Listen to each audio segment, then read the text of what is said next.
Assalamualaikum warahmatullahi wabarakatuh. Untuk kisah kali ini ada sebuah cerita dari tulisannya @Agil R Saputra. Dan untuk kisah yang akan saya bawakan kali ini, sebuah kisah yang berjudul Kela Mangsa. Sebelum kita lanjut ke ceritanya, tekan dulu tombol like video ini dan jangan lupa tekan juga tombol subscribe channel ini. Nyalakan juga lonceng notifikasinya agar tidak ketinggalan cerita-cerita lainnya. Dan seperti apa untuk kisah kali ini? Langsung saja kita masuk ke ceritanya.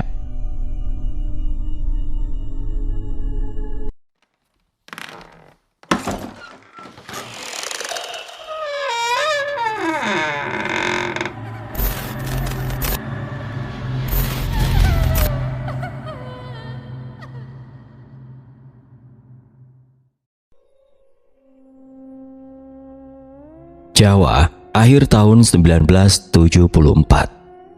Daerah Sia Leni Mentari, gadis 30 tahun itu meringkuk di sudut kamarnya. Tangannya menggenggam erat rosario sampai tidak terasa salib logamnya melukai tangannya hingga berdarah. "Sudah, mati saja. Di sini tidak ada yang bisa memisahkan kita." Itulah kalimat yang muncul, nyaring di dalam kepalanya dan kini terus coba ia lawan. Hal itu selalu terjadi hampir setiap hari, dan lebih kurang sudah 1 tahun ini, anomali berupa suara mirip mendiang mantan kekasihnya itu membisik di kepalanya dan menyuruhnya untuk bunuh diri. Diketahui semua ini adalah rangkaian dari kejadian lalu, semacam sihir yang sangat diduga kuat menjadi penyebab semua kengerian ini.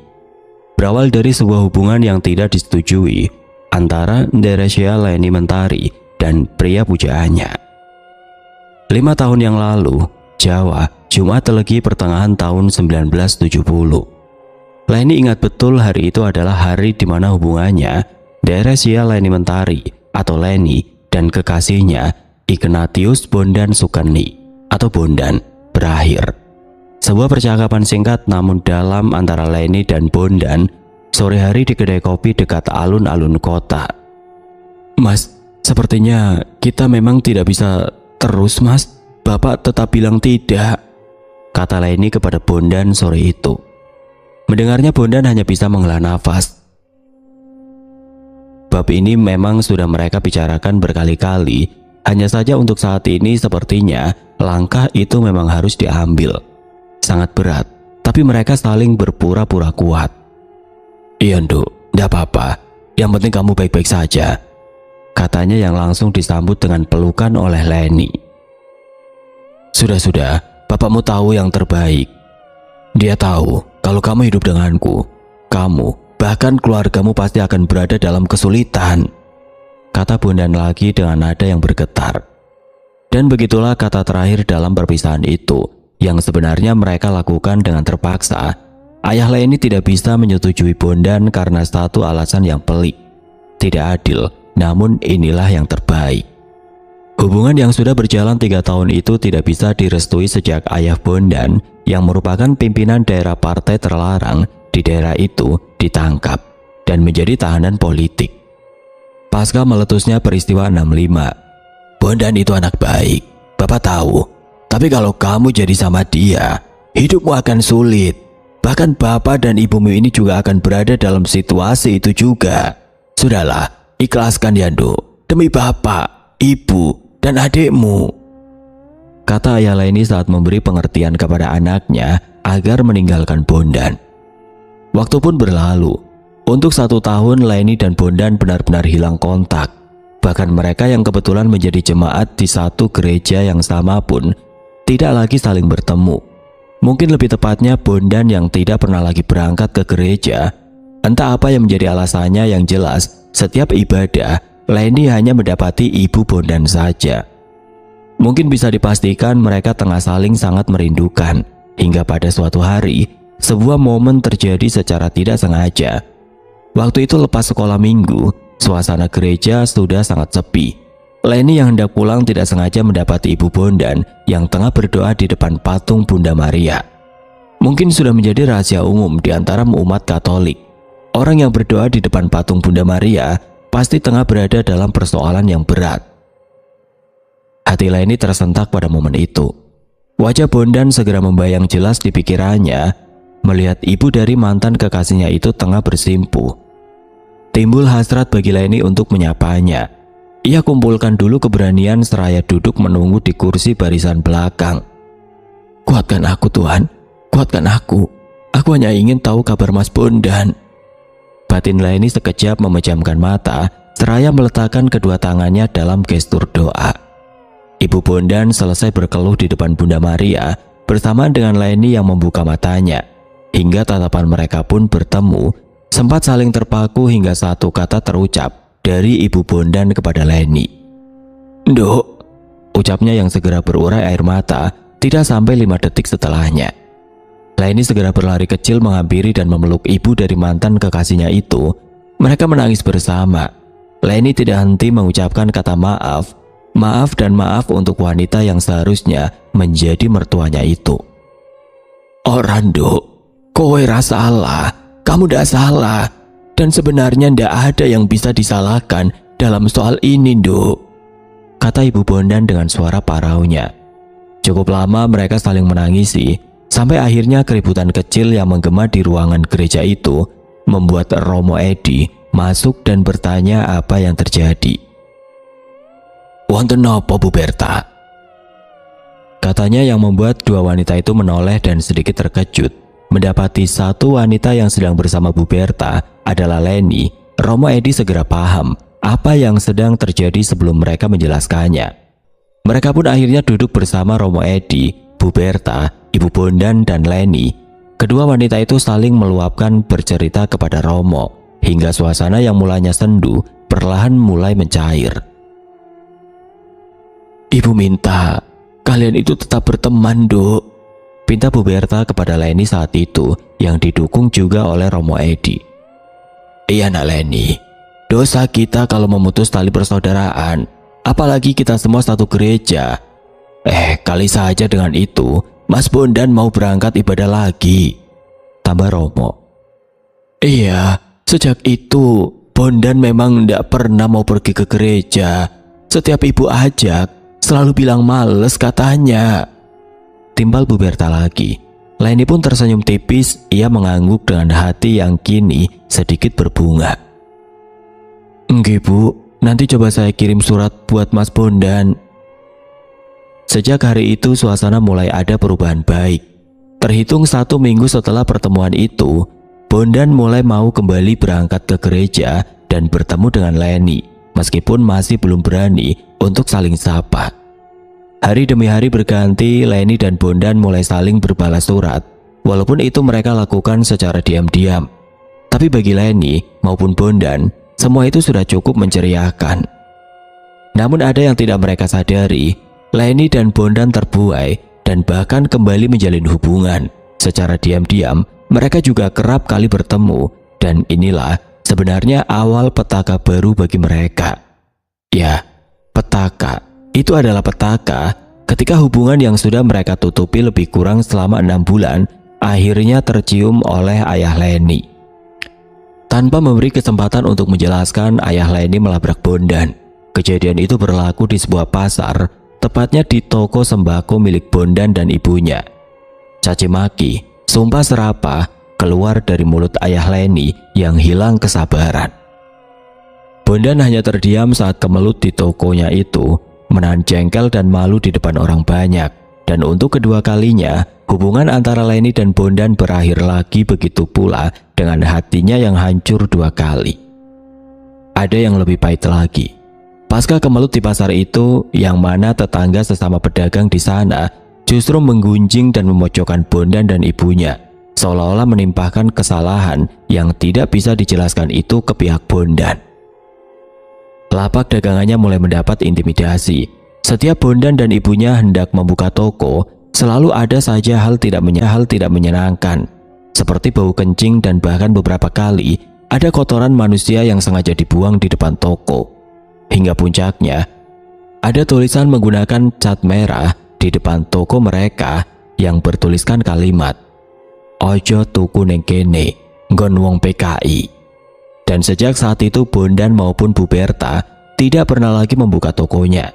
Berbulan-bulan pun berlalu dan Leni kini menjadi orang yang paling merasa bersalah. Takdir macam apa ini? Sentak Leni dalam hatinya setiap kali ia teringat akan soalan itu.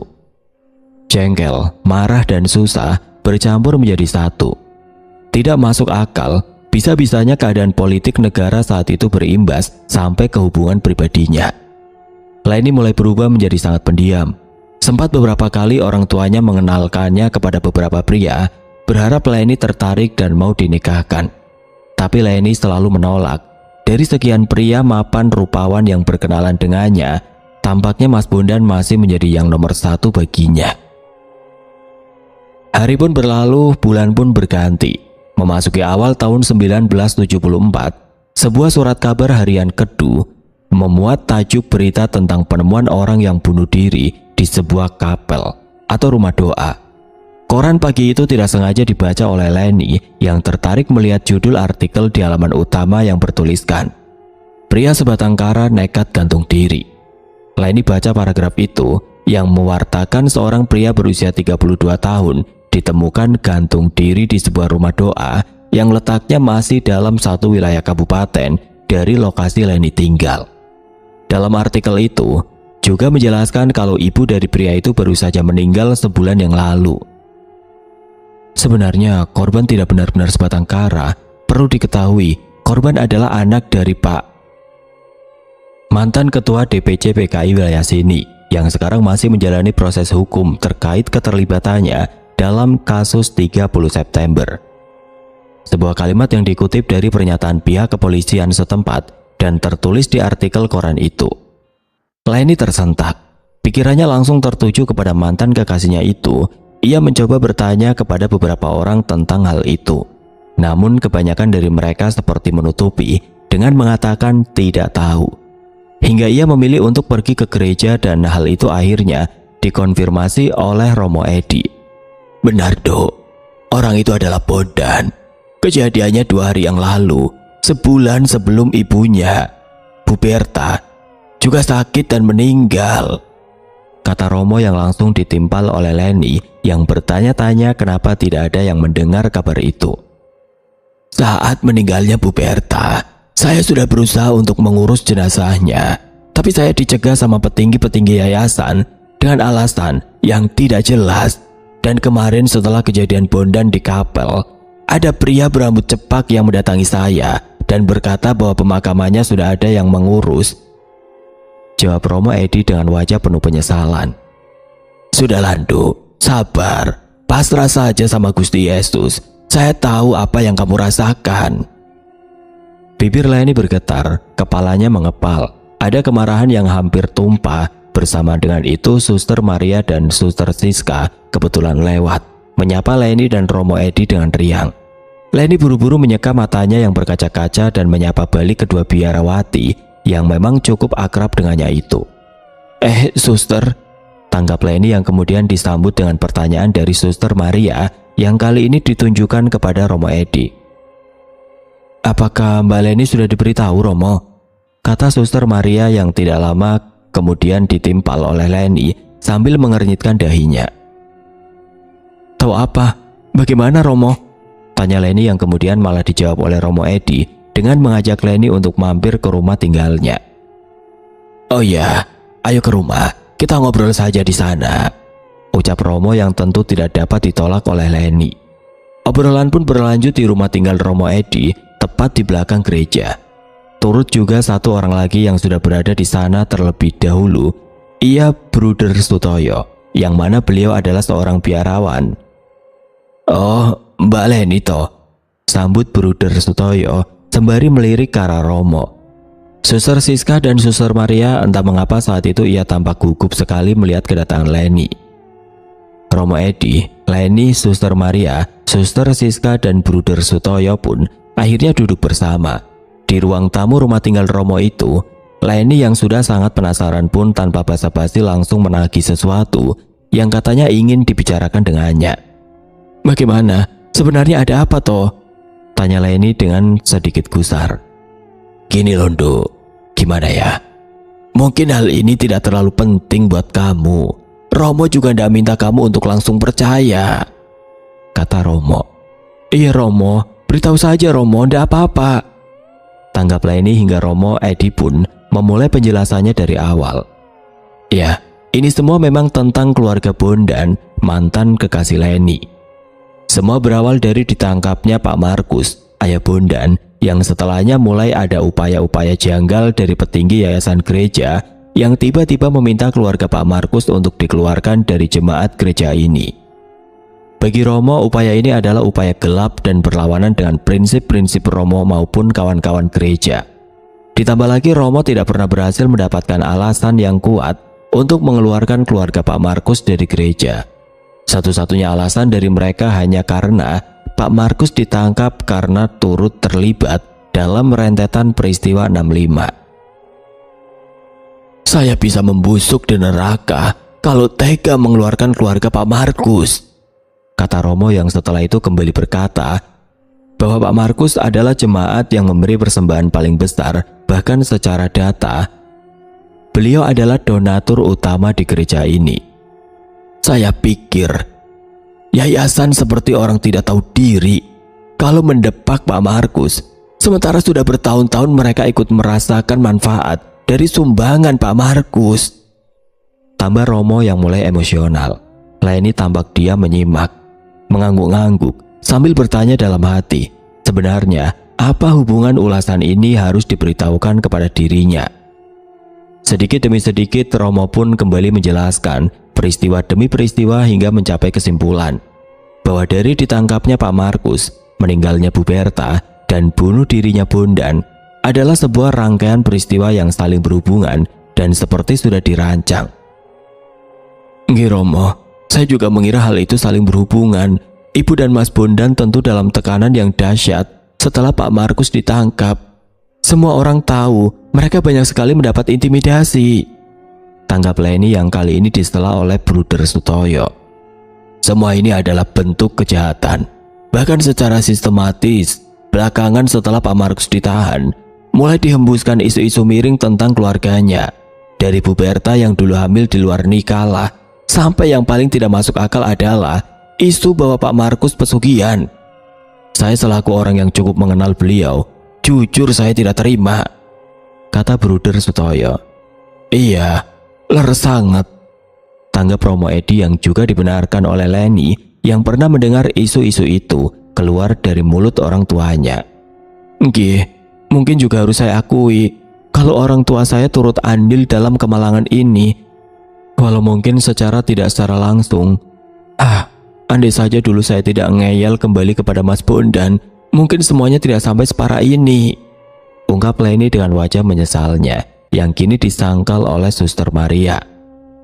Tidak sepenuhnya juga Mbak Leni. Saya, Suster Siska dan Bruder Sutoyo adalah orang yang sering mengunjungi mereka di kapel itu, dan setiap saya mendengar keluh kesah mereka, kalimat yang paling sering diungkapkan adalah kabar Pak Markus yang katanya sangat sulit untuk mereka besuk.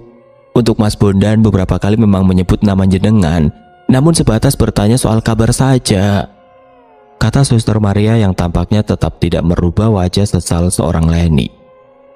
Obrolan itu pun sempat terjeda oleh keheningan, dengan Leni yang justru semakin merasa menyesal setelah mendengar semua ini.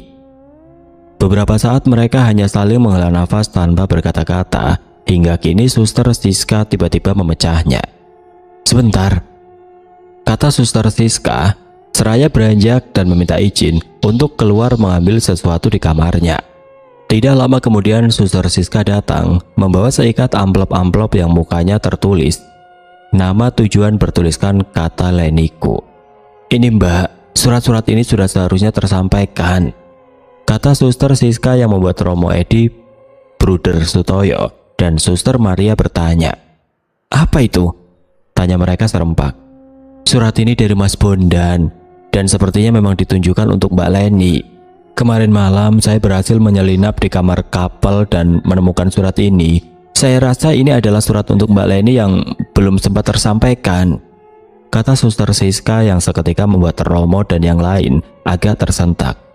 Wah, nekat jenengan untuk tidak ketahuan petugas, tanggap Romo yang sama sekali tidak tahu menahu. Suster Siska memang tidak membenarkan perbuatannya, tapi ia merasa harus membuat surat itu sampai ke tujuannya. Maaf kalau mungkin agak kelewatan, tapi saya yakin mendiang pasti ingin surat ini sampai ke Mbak Leni. Tambah Suster Siska yang membuat Romo, Bruder Sutoyo dan Suster Maria menggelengkan kepalanya. Wah, terima kasih sekali suster, kata Leni kini dengan berbinar dan mata berkaca-kaca. Obrolan itu pun ditutup oleh pesan dari Romo dan para biara yang meminta agar Leni merahasiakan pembicaraan ini. Leni pun pulang membawa surat-surat cinta itu dengan perasaan yang rumit. Bagaimana sih rasanya membawa surat dari mendiang mantan kekasihnya yang baru meninggal bunuh diri 2 hari yang lalu? Entahlah, tapi yang jelas ia sangat tidak sabar untuk membacanya. Sesampainya di rumah, Leni langsung masuk ke kamarnya. Ia nggak menghiraukan sapaan ibunya yang waktu itu bertanya dari manakah dirinya dan apa barang yang ada di dekapannya itu. Dari teman, Bu, jawab Leni singkat seraya menggelenggang masuk ke kamar dan langsung menutup pintunya. Leni duduk di atas ranjangnya. Dengan sedikit gugup ia segera buka temali yang mengikat surat-surat cinta itu. Damai di sana Mas Bondan, bisiknya lirih. Ia menghirup aroma amplopnya dan masih seperti yang lalu. Bondan selalu menaruh berbagai wangian yang berbeda-beda di setiap suratnya. Ada wangi melati, bambu, serimpi, lavender, dan lain sebagainya. Satu demi satu surat itu ia baca dan ternyata salah jika berharap itu berisi rayuan, rindu, atau pujian untuknya. Karena yang ada di setiap tulisan-tulisannya malah membuat Leni semakin berurai dengan air mata. Kebanyakan surat-surat itu hanya berisi kekecewaan dan kemarahan Bondan. Sebenarnya bisa saja ia berhenti membuka surat-surat itu, tapi ia sadar sepilu apapun hatinya ia merasa tidak sanggup untuk melewatkan satu kata pun. Maaf Mas, ucap Leni lirih terisak seraya hendak membuka satu surat yang tersisa. Surat yang terakhir ini agak berbeda dengan sebelumnya. Karena terasa lebih tebal, aromanya pun juga lain, semacam campuran mawar dan bunga kenanga. Dan ia pun sedikit heran setelah membukanya, selain karena aromanya yang langsung mencuat dan menyengat, di dalam amplop itu terselip juga lipatan kain putih. Ia pun menjumput kain itu, melebarkannya, dan mendapati baris tulisan dengan aksara Jawa. Apa sih ini? Tanya Leni dalam hati. Tanpa prasangka Leni hiraukan kain putih itu, dan memilih untuk membaca suratnya. Tanpa ia kira, ia mendadak lemas tidak berdaya saat mengetahui surat terakhir itu ternyata berisi pesan mendiang Mas Bondan. Sebelum mengakhiri hidupnya, mantan kekasihnya itu seolah-olah tengah berpamitan dan meminta izin kepada Leni kalau ia hendak bunuh diri. Maafkan Mas Nduk, sehat-sehat selalu, sampai jumpa mungkin di kehidupan selanjutnya. Begitu sekiranya kalimat penutup dari surat itu membuat Leni terisak tidak tertahankan. Tangisnya sampai tersengal-sengal, dada Leni terasa sangat teramat nyeri. Pandangannya pun mulai kabur. Leni sempat merasa aneh, namun ia lebih dulu terhuyung pingsan jatuh dari ranjangnya. Dan sejak hari itu, hari setelah Leni membaca surat dari mendiang mantan kekasihnya, cerita patah hati itu mulai dibaluti dengan hal-hal yang sulit diterima oleh akal manusia. Bahkan ia sudah sampai pada titik terendah. Seandainya waktu bisa diulang, Leni akan memilih untuk tidak pernah membaca surat-surat itu. Ini adalah awal, yang mana Leni mulai mendengar bisikan-bisikan suara mirip mendiang Mas Bondan. Mulanya suara itu berupa rayuan, sama seperti dulu saat mereka masih berhubungan. Leni mungkin hampir terkecoh, namun akhirnya hal itu perlahan berubah menjadi mengerikan. Ketika suara mirip mendiang mantan kekasihnya itu meminta Leni untuk mengakhiri hidupnya. Awalnya Leni masih bisa menganggap itu hanyalah efek dari rasa sesal dan sedihnya yang terlalu dalam. Ia pun juga sempat mencoba untuk melawan diri sendiri. Namun itu tidak bertahan lama, karena semakin hari bisikan untuk bunuh diri itu semakin memenuhi otaknya. Akhirnya Leni yang tidak kuat pun memutuskan untuk memberitahu ayah dan ibunya bahwa ada iblis jahat yang membisik dan mengiang di otaknya. Tapi tentu satu kali penjelasan tidak akan cukup untuk membuat orang tua Leni percaya. Dan secara normal, mereka pun malah menganggap Leni sudah mulai kehilangan kewarasannya. Kalau kita ingat surat terakhir yang Leni buka, surat dengan aroma asing, berisi pesan bunuh diri Bondan dan selembar kafan bertuliskan aksara Jawa yang mana membuat Leni mendadak pingsan beberapa saat setelah membuka dan membaca surat itu. Kecurigaan Leni tertuju pada surat itu, bersama dengan bisikan jahat yang mengajaknya bunuh diri mulai muncul di kepalanya. Namun entah mengapa Leni tidak pernah kuasa untuk melawannya.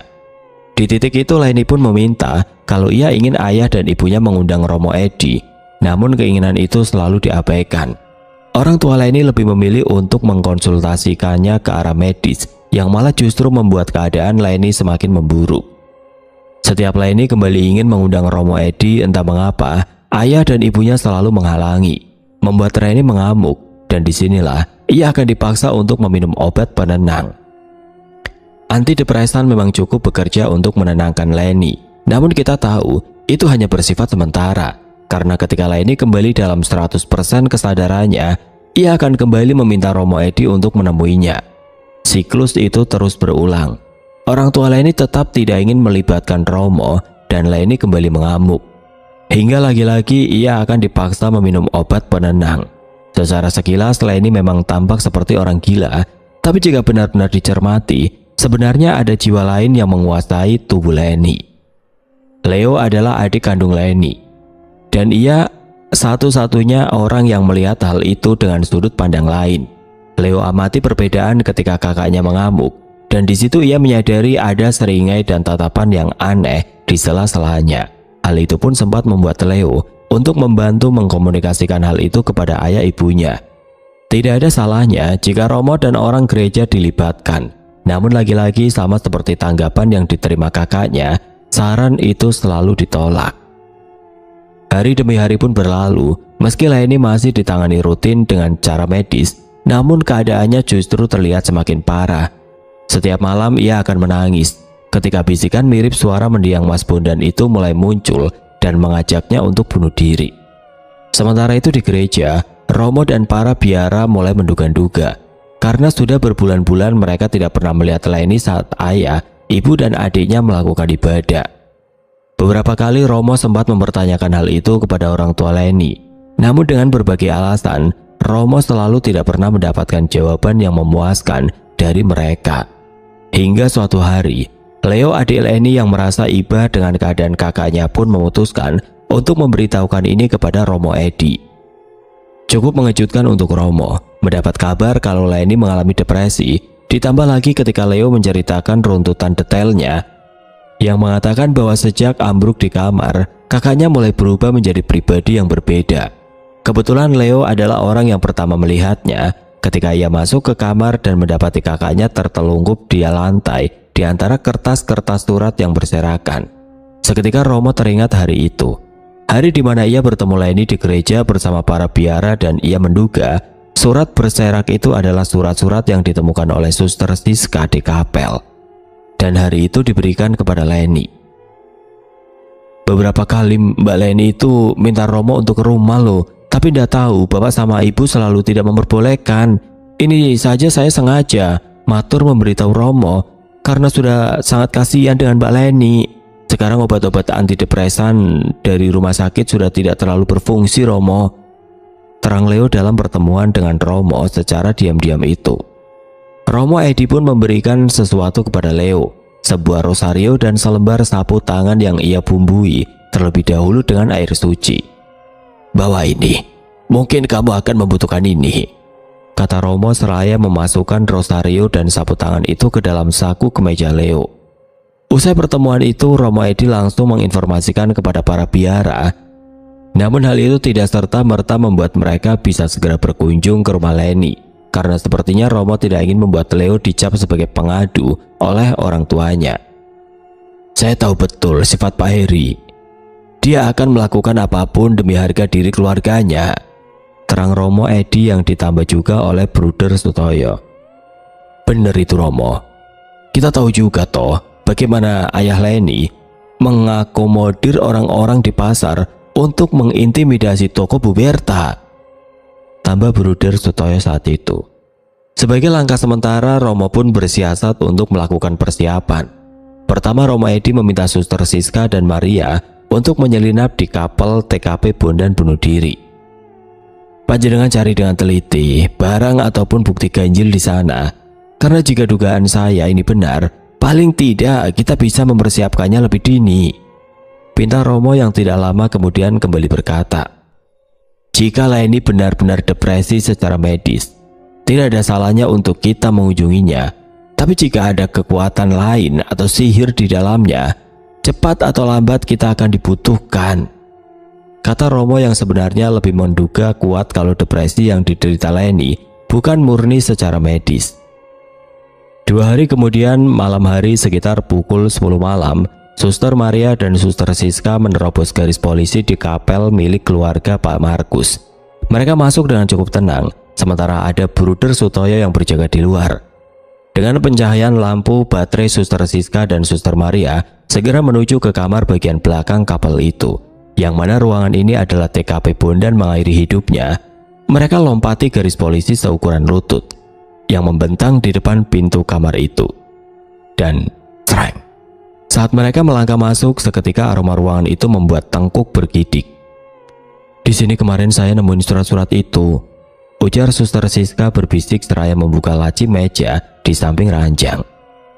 Sementara itu, senter Suster Maria tidak sengaja menyorot sesuatu yang memancing dirinya untuk mendekat, yaitu kayu salib yang menempel dengan posisi terbalik.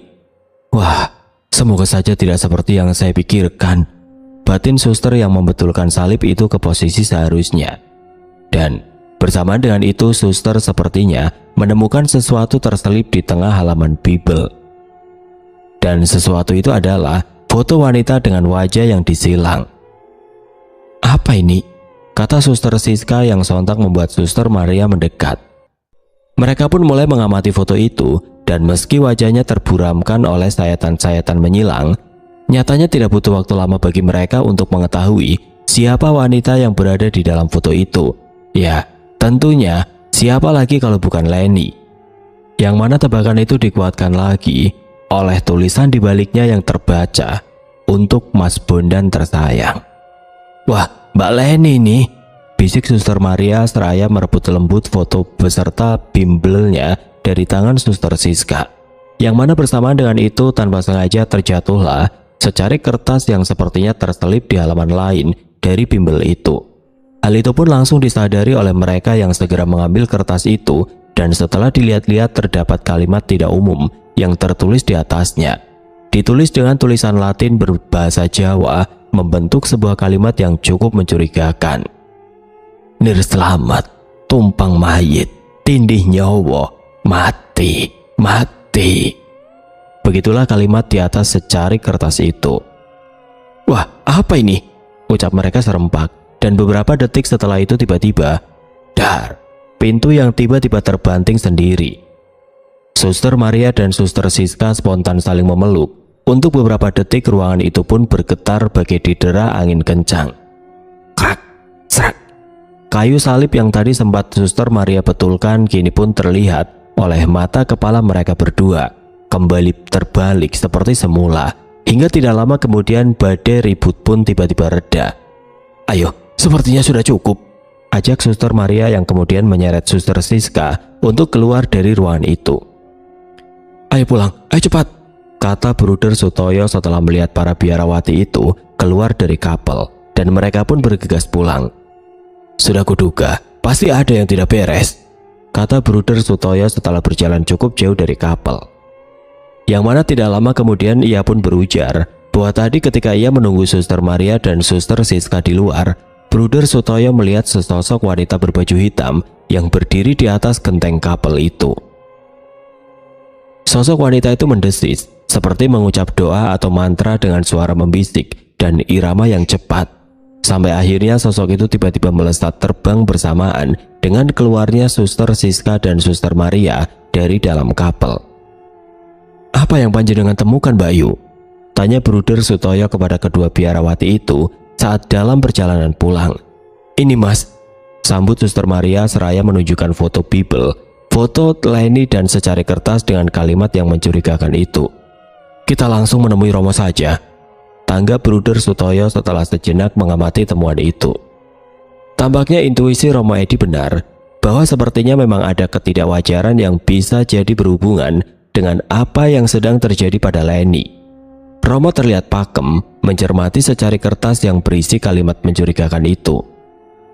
"Sepertinya saya harus bertanya dengan Mbak Dirja soal ini," kata Romo Edi seraya mengamati tulisan itu, yang mana ia pun berujar akan menanyakan ini kepada Mbak Dirja, seorang penghayat kepercayaan kejawen yang dikenalnya.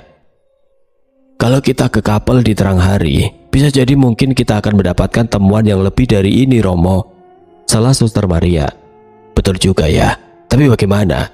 Ini saja kita sudah melanggar hukum menerobos TKP yang digaris polisi," kata Romo yang kemudian memutuskan untuk meneliti terlebih dahulu temuan ini.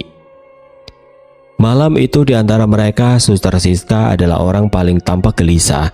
Ia masih gusar soal keterangan Leo, adik Leni, tempo lalu yang disampaikan kepada Romo, yang mana adik Leni itu berkata kakaknya ambruk di antara surat-surat yang berserakan, dan sejak saat itu Leni mulai berubah menjadi pribadi yang berbeda, dan sampai sekarang kabarnya depresi parah.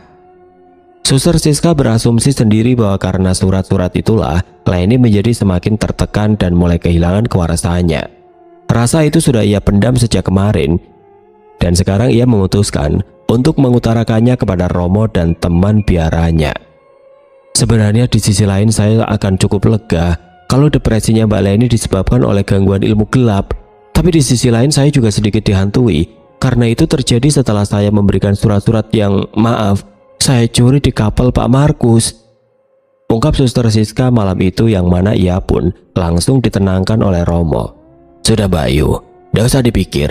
Sekarang bagaimana ke depannya saja untuk kita menolong Mbak Leni," kata Romo sekaligus menyudahi pembicaraan itu setelah melihat jam yang sudah menunjukkan pukul 12:30 malam. Dari kediaman Romo Edi pindah ke rumah Leni di malam yang sama. Terlihat Pak Heri, ayah Leni, yang tengah duduk di ruang tamunya di malam yang sepi itu. Ia masih terjaga. Kepulan asap dari rokoknya ia hembuskan ke awang-awang bersama dengan pikirannya yang tengah menerawang. Sesekali ia menghela nafas. Pikirannya sudah teramat berat, apalagi kalau bukan tentang anak gadisnya yang sedang depresi itu. Sesaat kerap terlintas di benaknya rasa bersalah yang ia akui sendiri. Sejujurnya tanpa lisan ia sadar bahwa keadaan anaknya sekarang salah satunya mungkin disebabkan karena dirinya sendiri. Pada titik ini sebenarnya ia sadar kalau apa yang terjadi pada anaknya bukan sekedar depresi. Pasalnya, mungkin sudah 3 atau 4 kali ini saat Leni mengamuk, suara Leni berubah menjadi suara seorang lelaki. Sebenarnya cukup sederhana, karena dalam sadarnya Leni selalu meminta untuk didatangkan Romo Edi. Tapi entah mengapa Pak Heri masih gengsi untuk mengakuinya, dan malah lebih memilih langkah medis yang akhir-akhir ini sudah tidak cukup bekerja itu. Sampai kapan ia akan terus menutupi, sementara ia yakin bahwa sekarang para tetangga sudah mulai mengerti soalan anak gadisnya yang tengah depresi akibat cintanya tidak direstui. Bukan karena penyakit syaraf yang selama ini ia jadikan jawaban terhadap pertanyaan orang-orang sekitar. Bagaimana ini Gusti?" helanya di malam itu. Ia sudah sangat lelah berharap untuk kesembuhan Leni, hingga tidak terasa air matanya diam-diam menetes. Ia tepuk dada sendiri. Mungkin sebentar lagi tangisnya akan benar-benar tumpah, namun belum sempat itu terjadi. Kesedihan itu pun teralihkan oleh suara sentakan gahar dari ruangan paling belakang, yang mana ruangan itu adalah tempat di mana kamar Leni. "Woi!" Suaranya adalah suara seorang pria, dan pria penghuni di rumah ini hanya ada 2, yaitu dia dan anak bungsunya Leo. Namun jika diasumsikan suara Leo rasanya tidak segarang itu. Ya jelas, dari mana lagi kalau bukan dari kamar Leni. Namun ini adalah untuk pertama kali anomali perubahan suara Leni ia dapati di tengah malam. Tanpa berpikir, Pak Heri bergegas menuju kamar Leni. Segera ia ketuk-ketuk kamarnya itu sembari bertanya apa yang sedang terjadi. "Dok, gimana Dok? Kamu udah apa-apa Dok?" kata Pak Heri dengan nada yang lembut. Beberapa kali ia mengetuk dan memanggil-manggil nama anaknya itu, tapi sama sekali ia tidak mendapatkan jawaban. Sebenarnya sistem penguncian di kamar itu sudah sengaja dibuat tidak berfungsi, tapi ketika Pak Heri akhirnya memutuskan masuk, pintunya seperti ditahan oleh sesuatu dari dalam, dan disinilah ia mulai panik. Ia panik kalau anaknya mengikuti bisikan itu, yang mana seperti yang kita ketahui semua, bisikan itu menyuruh Leni untuk bunuh diri.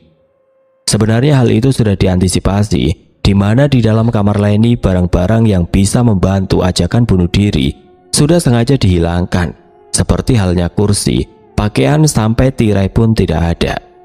Namun kekhawatiran tentu saja tetap akan ada. Pak Heri pun mulai memaksa untuk mendorong masuk, tapi barang yang menahannya dari balik pintu kamar itu sepertinya cukup besar. Tok tok tok, "Nduk, biarkan bapak masuk, Nduk," kata Pak Heri yang terus berusaha mendorong pintu itu sembari mengetuk-ngetuknya. Sampai usahanya pun dihentikan oleh suara dari dalam kamar anaknya itu. "Napa Pak Heri? Ajeng blebet." Suara seorang pria dari dalam yang seolah berbicara kepadanya. Seketika ayah Leni tersentak mundur, lidahnya mendadak keluh tidak bisa berkata-kata. Sementara suara itu terdengar kembali dan menyapanya lagi. "Pripun Pak? Sios mlebet mboten?" Entah suara siapa itu, tapi yang jelas suara seorang pria itu cukup familiar baginya. "Gusti Yesus," ucap Pak Heri membisik, sembari mundur dan berlari masuk ke kamarnya. Brak! Suara pintu yang sedikit tertabrak saat ia masuk ke kamar dengan terburu.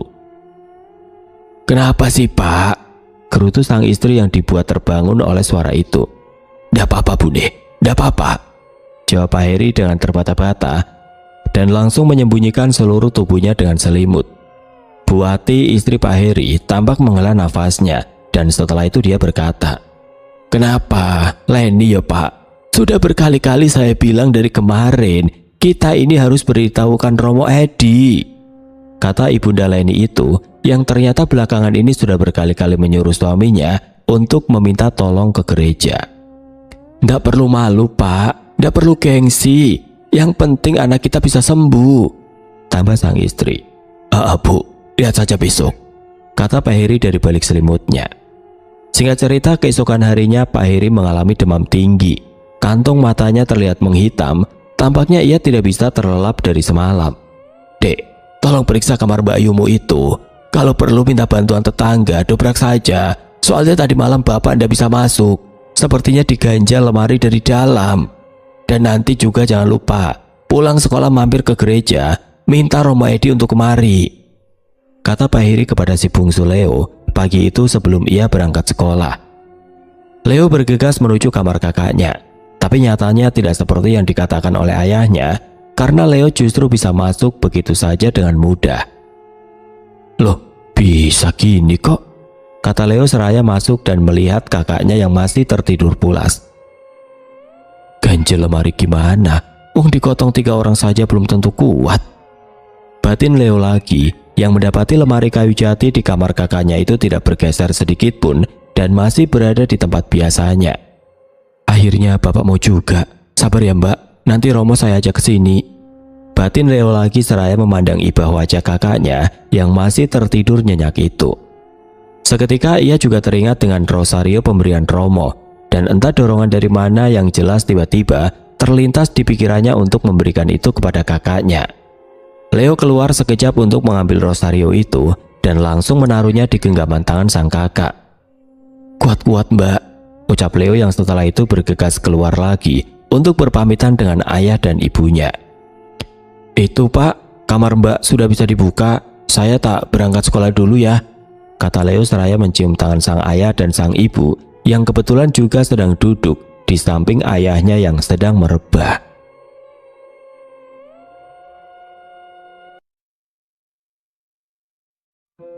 Oke teman-teman, sampai di sini dulu ceritanya. Nantikan kelanjutan kisah ini di video berikutnya. Agar tidak ketinggalan, klik tombol subscribe channel ini dan nyalakan lonceng notifikasinya. Wassalamualaikum warahmatullahi wabarakatuh.